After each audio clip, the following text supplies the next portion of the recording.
Welcome back to Buff-A-Touille. This is our first episode in season 2 of Buff-A-Touille. We're so glad to have you back. And today we're going to learn how to make egg bites.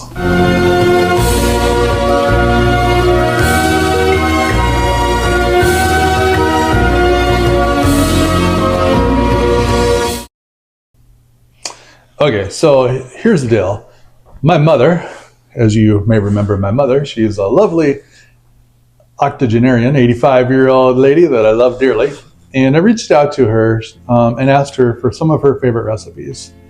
And after a little bit of digging, she sent off a few of her favorites. We're going to be making a few of those as time goes on here. And there's one that particularly stood out. And it's just at the bottom of a sheet. And it says, eggs to go is what it's called.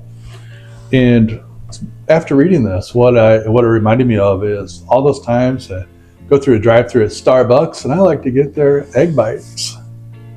And sometimes I don't like to pay that much, so I go to Costco and I get the Kirkland version of their egg bites as well. And those are just wonderful for us. Real quick and easy and full of protein. So today, like I said, she actually has the recipe for that. So we're gonna make that. We're gonna make it the way that is in her recipe, and then we're going to do some other variants of, just to beef it up a little bit or spice it up a little bit, I guess. And so we'll have fun with that. Before I do that, just for her, she sent off a few inspirational thoughts. So I thought I'd just share one of those for today. And Mom, this is for you. She said one of her thoughts is, I'm afraid I can't offer much advice or solutions. The only degrees I have are in body temperature. All right, so with that, I'll get started. I'm gonna go ahead and prep the ingredients and then we'll talk about how to put these together. All right, so we're back. We have our oven preheated to 375. And while we were away, we went ahead and prepped our other ingredients as well. We have everything ready to go here. So for this first round, we're gonna follow the recipe the best that we can. So we've got 6 eggs that are lightly beaten. We've got 3 tablespoons of butter we are going to add to that. I'm actually going to switch everything over into this bowl so it pours nicely. So here's our 6 eggs. Our 3 tablespoons of butter. Mostly melted.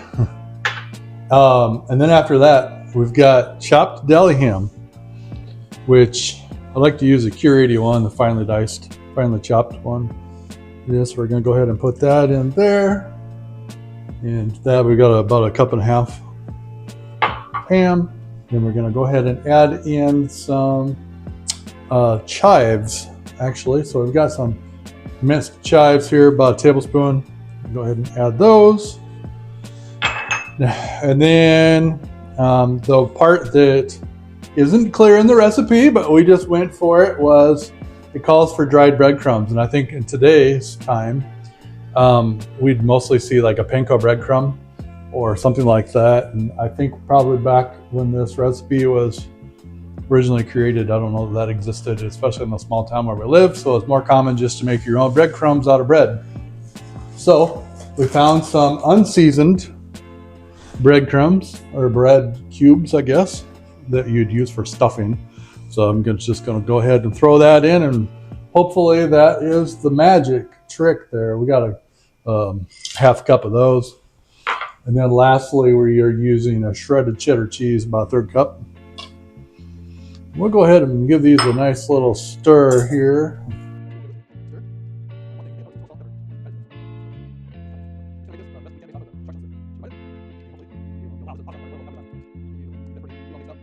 Interesting. Okay, so now we're going to move on to our muffin tin. So funny story here is as we're prepping for this video, we couldn't find ours, so we had to quickly buy what we could at the store, and this is all they had available. Got a couple of those, so please don't be alarmed if this is Teflon coated or something. Probably is, I hate to say. Some kind of nonstick coating that we probably don't like in our diets. Anyways, instructions say combine those in the bowl, fill a greased muffin tin 3/4 full, which I have not greased it yet, but knowing my mother, she would only use probably a Crisco to grease those. So we'll go ahead and do that the way that I believe she would have. All right, so we got some on a paper towel here. Don't need a bunch of noise being made. So I don't know if you need this in a nonstick pan or not, but like I said, we're just following the instructions. Okay, so we've got that done, and then fill it 3/4 full. So that thing I like about this bowl is that I can pour out of it. So we'll do our best now to pour out of that.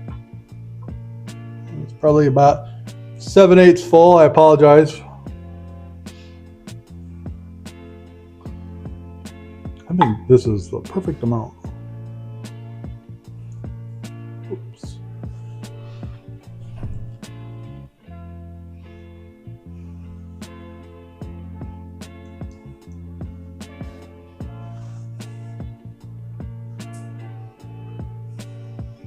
So this is how these are looking.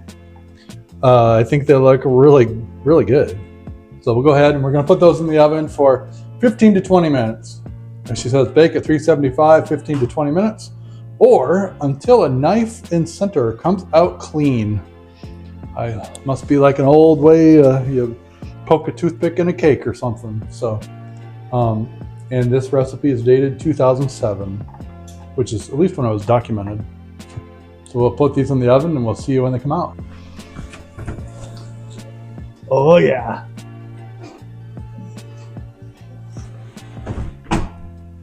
Yeah.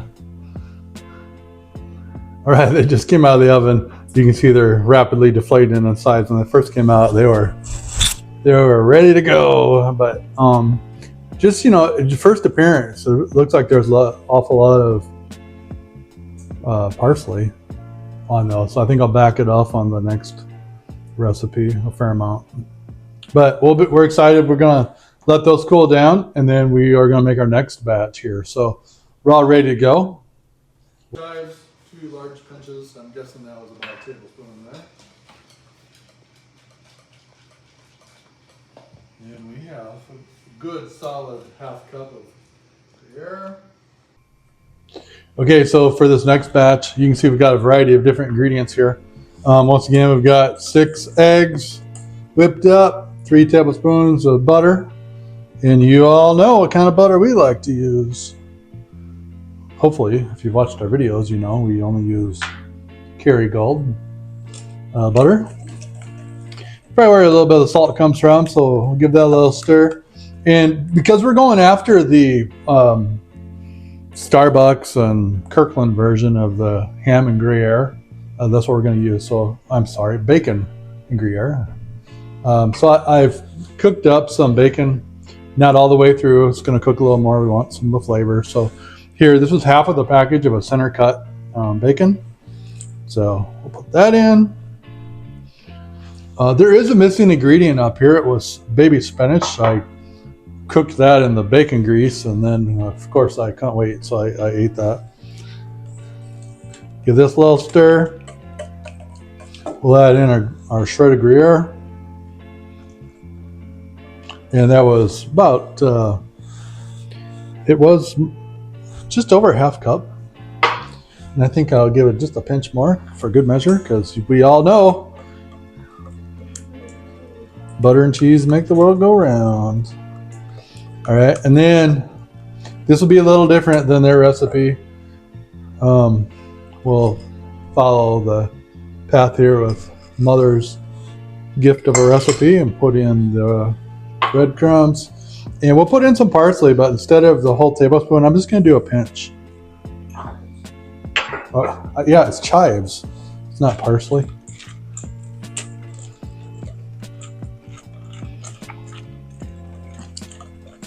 Of course, last time I mixed all that into the other bowl so it would pour out nicely, and apparently I forgot that. I don't know, it must not be my day for memory.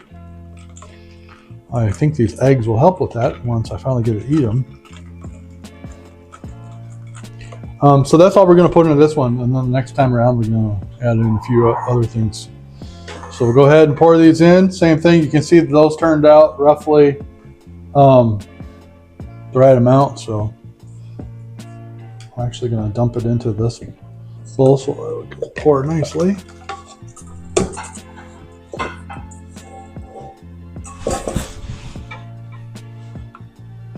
Okay, this has been greased.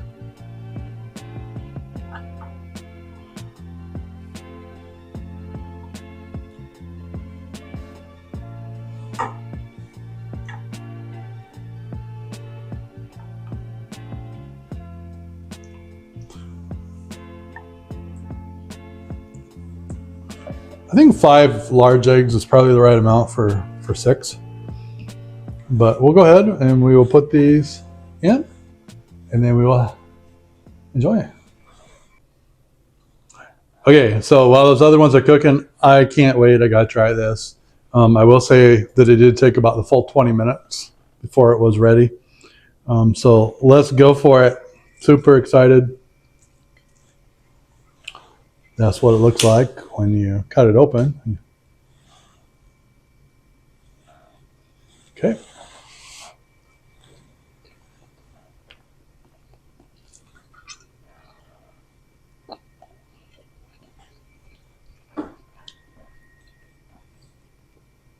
It's good. It has a lot of flavor, though, especially from the ham. I know the chives look like they're a lot there, but you really can't taste them, honestly. It doesn't need any salt and pepper. It's good. I'm really excited for the next one to see how well that compares to Starbucks. So we'll see you in a second for round 2. Okay, excellent. So we're just going to have a little fun with this last one. I did only put in 5 eggs. Once again, we got our 3 tablespoons of melted Kerrygold butter. Yay, happy cows. Well, happy cows come from California. These are Irish cows, I believe. All right, so we got that. Then we're gonna put in our breadcrumbs again. Surprised, they turned out really well in there, so I don't know that I'd change that up. And we'll put in we'll do 2 pinches of the chives, 2 large pinches. I'm guessing that was about a tablespoon there.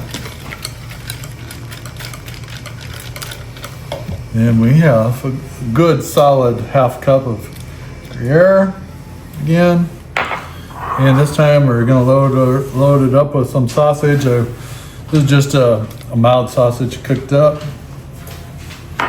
By the way, the leftovers that you've seen from every batch, we're saving those up and we can make more. I believe it probably microwave really well if you wanted to just have a 2-minute meal put together. Switch my tool here. And then we've got some Vidalia onion. All right, I'm gonna take a handful of Vidalia onion. That's a technical measurement.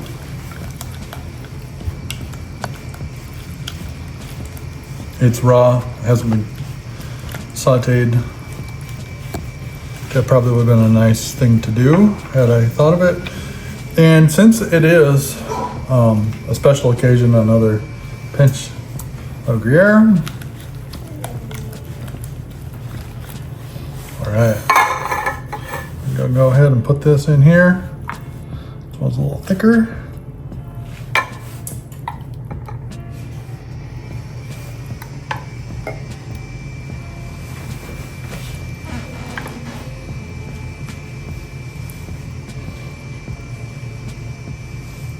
So earlier I said I bought some baby spinach, and my intention was to cook it with feta cheese, because I love feta, and baby spinach goes together really well.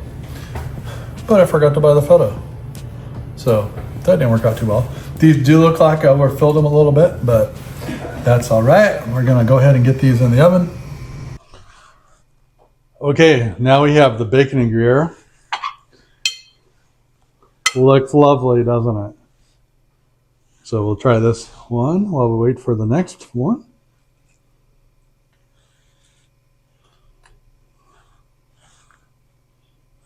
Okay.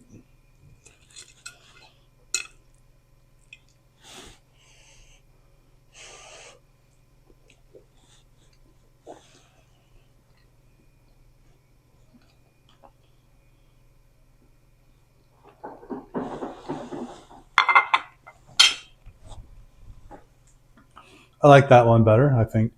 You can really taste the Gruyere. I think next time I would cook the bacon a little bit longer. I thought it was going to cook a little bit more than it did, so maybe just a little more crispy bacon. Just thinking about how it compares to Starbucks or the Costco one. They look pretty similar. I'm thinking that they must use maybe not whole eggs, but some kind of egg substitute, or I don't know. I don't even know, right? What they do exactly, but this has more of an authentic homemade version flavor of it. It's really good.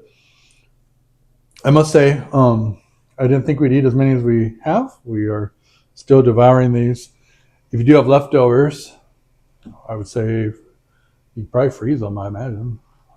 And then, if not, refrigerate them, heat them back up. Otherwise, I guess we'll see how the sausage one turns out.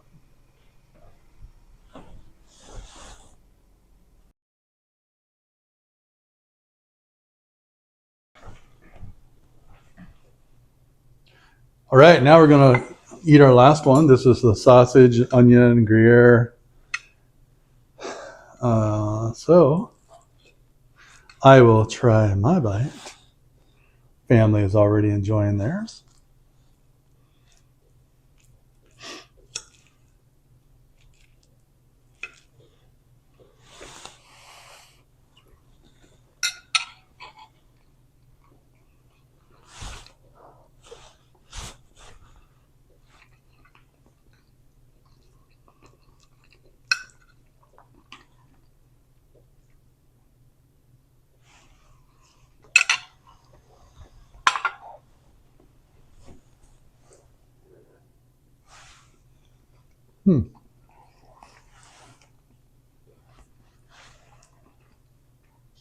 That one reminds me of Thanksgiving.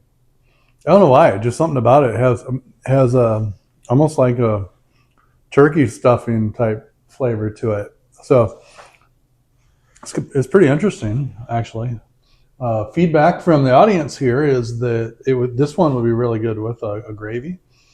Originally, the sausage gravy, like our biscuits and gravy, sausage gravy would be an example. But heck, I think even just a Thanksgiving type gravy would be pretty good with it. It's pretty interesting.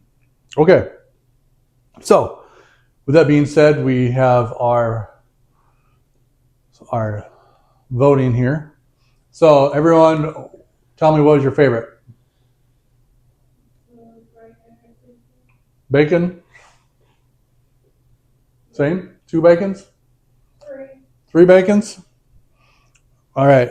So 3 bacons. I think for me, it's a tie between this one and the bacon one. Honestly, they're just different.